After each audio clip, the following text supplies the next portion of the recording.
Kaya assalamualaikum warahmatullahi ta'ala wabarakatuh. Sa ngayon ay mapalad po tayong magkapanayam. Ang isa sa Vice Chairman ng Peace and Order, Councilor Sir Nino S. Dicom. Isa rin siya sa Committee on Education. Okay sir, unang katanungan, kumusta po yung Peace and Order natin dito sa Tamuntaka Tres? Auzubillahi minasyaitonirrajim. Bismillahirrahmanirrahim. Assalamualaikum warahmatullahi wabarakatuh.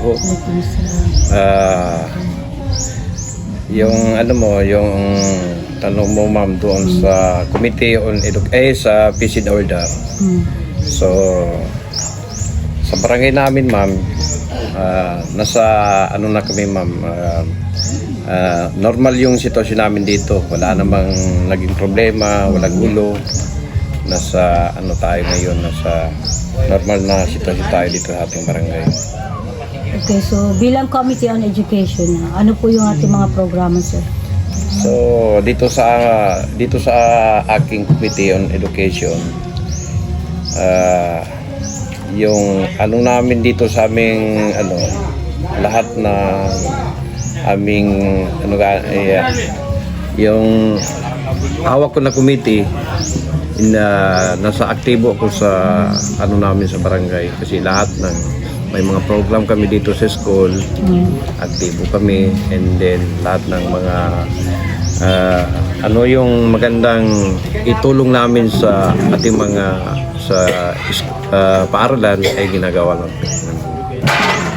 Yes ma'am, yung kalagayan po sa aming barangay tungkol dito sa ating mga panibagong mga sitwasyon dito sa amin. Nakita niyo po yung aming barangay, nasa high level tayo ngayon ng tubig kasi hindi na tayo dito medyo panibago kay kwan na ito, nasanayan natin ito, pero nasa tayo ngayon, nasa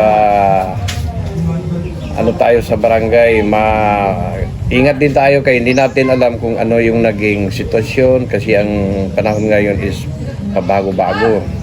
So ang dapat sa ating nasasakupan, kailangan tayo na alerto tayo sa ganitong mga sitwasyon. Meron ba kayong programang pamimigay ng mga ayuda? Sa ngayong meron po kaming ginagawa sa aming barangay kasi may kami dyan, may kami sa may budget yung sa barangay na yung tawag dyan, yung sa pero sa ngayon hindi po kami pa kay gi-observe pa namin itong sitwasyon ngayon. Barangay Chairman ng Tamuntaka Administrasyon. Yes ma'am, maraming salamat po. So sa ating buting Mayor Bros Muhammad Ali Bros Matabalaw, para sa lahat.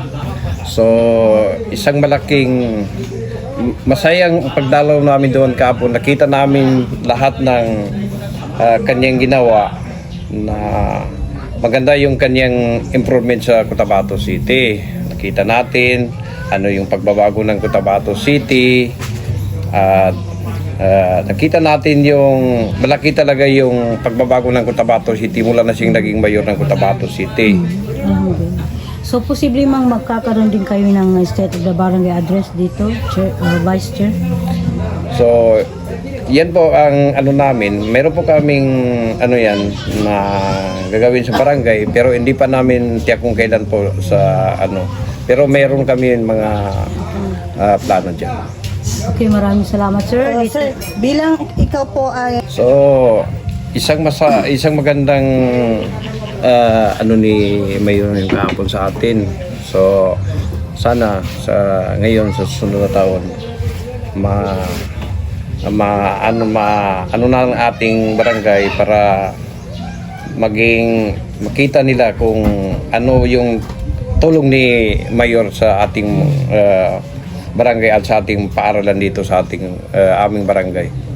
Okay Sir Nino, ano po yung mga upcoming events natin dito na inaabangan ng ating mga taga Barangay Tamuntaka Tres? Meron ba tayong mga nalalapit na mga programa?